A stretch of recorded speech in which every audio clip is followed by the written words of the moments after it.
Assalamualaikum warahmatullahi wabarakatuh. Perkenalkan, kami dari kelompok 1. Kami akan menjelaskan materi mengenai asas-asas tarbiyah Islamiyah. Saya Fani Nurbaiti selaku moderator.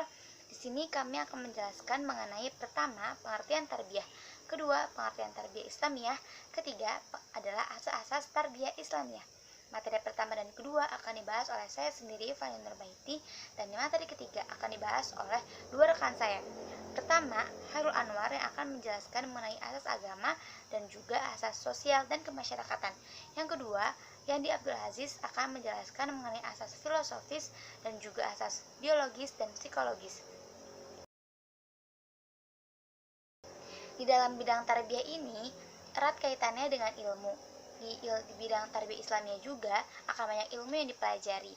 Nah, oleh sebab itu ilmu itu sangat penting. Sesuai dengan hadis riwayat Ibnu Majah yang mengatakan bahwa menuntut ilmu itu wajib atas setiap muslim. Mari kita mulai presentasinya. Ya, sekarang kita akan bahas mengenai materi yang pertama, yaitu pengertian tarbiyah.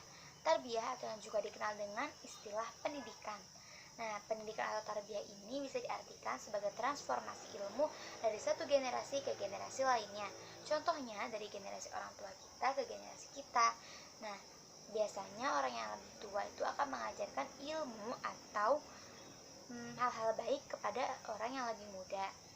Nah, dengan tarbiyah pendidikan ini diharapkan setiap manusia itu bisa meningkatkan potensi yang ada dalam dirinya, jadi berkembang menjadi lebih baik lagi.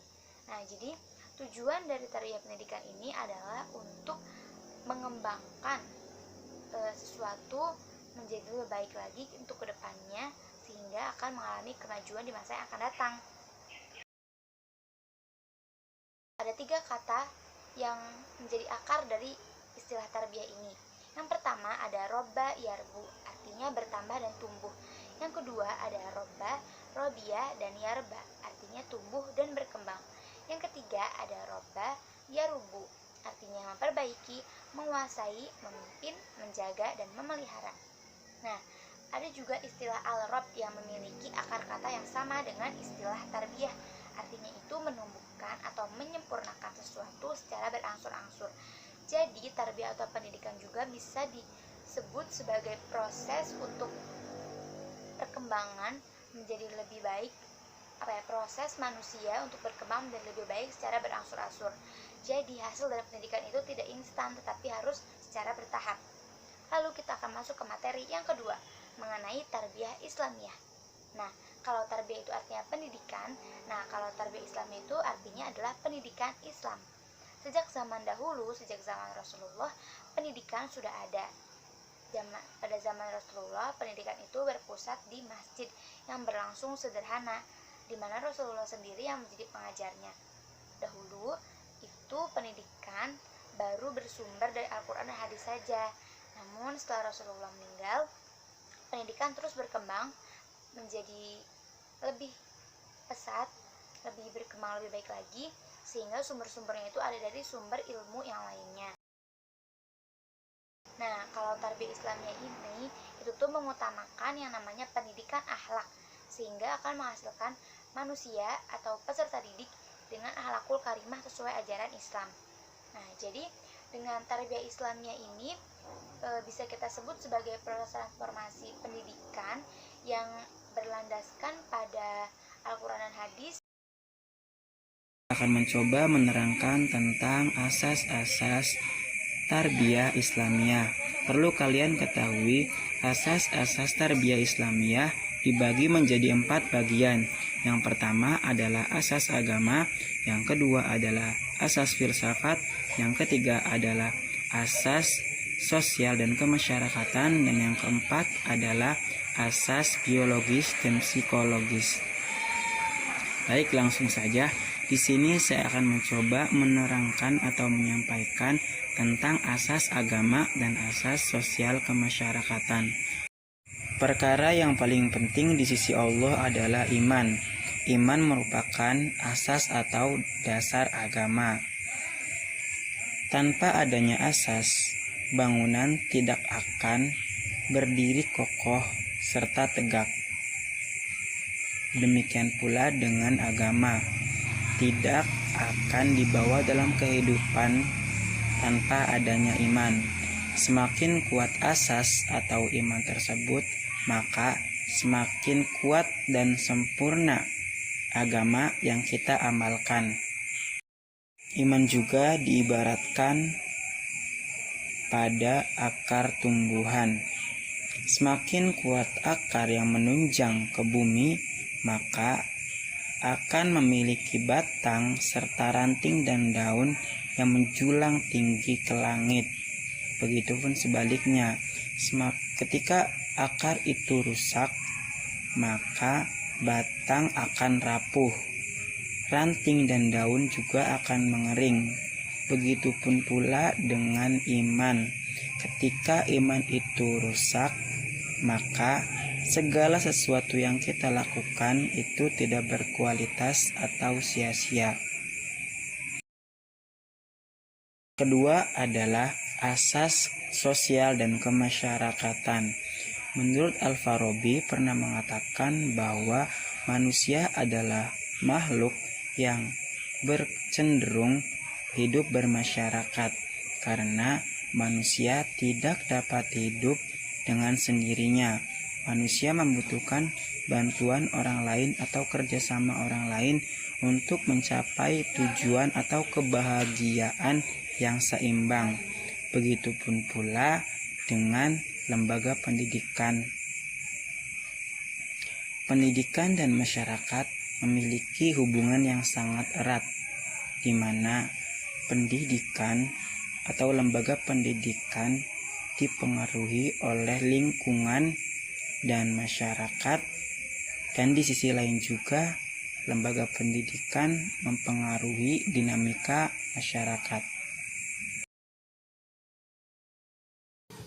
Asas filosofis. Dasar atau asas filosofis meliputi 1. Apa hakikat manusia? 2. Apa hakikat alam? 3. Apa hakikat kehidupan? 4. Apa hakikat kebenaran dan pengetahuan? 5. Apa hakikat kebaikan dan keindahan? Dan terakhir yaitu pandangan-pandangan mengenai hakikat, tujuan, kegunaan pendidikan, pendidik, anak didik, lingkungan, serta sarana atau metode pendidikan. Filsafat dalam pendidikan menentukan arah kemana anak-anak harus dibimbing. Kedua, dengan adanya tujuan, pendidikan ada gambaran yang jelas. Ketiga, filsafat juga menentukan cara dan proses yang harus dijalankan. Keempat, filsafat memberi kebulatan kepada usaha pendidikan, sehingga tidak lepas-lepas. Dengan demikian terdapat kontinuitas dalam perkembangan anak. Dan terakhir, tujuan pendidikan memberi petunjuk apa yang harus dinilai dan hingga mana tujuan itu telah selesai. Asas biologis dan asas psikologis. Dasar atau asas biologis dan psikologis meliputi 1. Fisik, jiwa, dan ruh. 2. Fitrah dan hanif. 3. Masa kanak-kanak, balik, dan dewasa. 4. Intellectual quotient, emotional quotient, dan spiritual quotient. Menurut M.J. Langeveld, asas biologis, perkembangan merupakan ekspresi dorongan untuk hidup. Sedangkan asas psikologis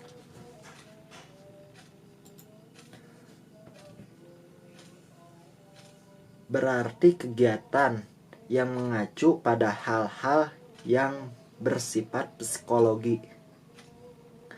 Manusia sebagai makhluk yang bersifat unitas multiflex yang terdiri atas 9 aspek psikolog yang kompleks tetapi satu.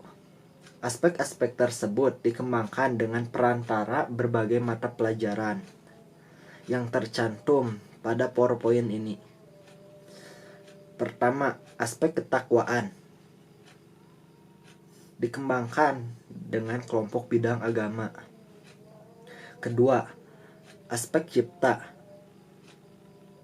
dikembangkan dengan kelompok bidang studi ekstra sosial, bahasa, dan filsafat. Ketiga, aspek rasa dikembangkan dengan kelompok bidang studi seni. Keempat, aspek karsa dikembangkan dengan kelompok bidang studi etika, budi pekerti, agama, dan PPKN. Keenam, aspek karya atau kreatif dikembangkan melalui kegiatan penelitian, independent study, dan pengembangan bakat. Keenam, aspek karya kefrigelen, yaitu dikembangkan dengan berbagai mata pelajaran keterampilan. Ketujuh, aspek kesehatan dikembangkan dengan kelompok bidang studi kesehatan dan olahraga. Dan terakhir yaitu kesembilan, aspek sosial dikembangkan melalui kegiatan praktek lapangan, gotong royong, kerja bakti, KKN, PPL, dan sebagainya. Ya, jadi kesimpulan dari presentasi kali ini yaitu adalah tarbiyah Islamiyah atau pendidikan Islam adalah suatu praktek pendidikan yang bersumber dari Al-Quran dan hadis. Nah, di dalam tarbiyah Islamiyah ini juga bukan hanya mempelajari mengenai ilmu-ilmu umum, tetapi mempelajari juga mengenai ilmu agamanya. Nah, di dalam tarbiyah Islamiyah ini mengutamakan mengenai pendidikan akhlak atau perilaku yang nantinya akan menghasilkan peserta didik atau manusia yang berakhlakul karimah serta berilmu. Lalu di dalam tarbiyah Islamiyah ini ada 4 asas. Yang pertama, asas agama yang menekankan pada keimanan. Yang kedua, ada asas sosial dan kemasyarakatan yang menjelaskan mengenai kesinambungan antara lingkungan sekitar masyarakat dengan proses berjalannya pendidikan. Yang ketiga, ada asas filosofis yang mengenai dasar dari pendidikan yang bersumber dari Al-Quran dan hadis. Yang keempat, ada asas biologis dan psikologis yang menjelaskan mengenai pribadi peserta didik itu sendiri. Nah, jadi sekian presentasi dari kelompok 1. Semoga bermanfaat. Mohon maaf atas segala kekurangannya. Wassalamualaikum warahmatullahi wabarakatuh.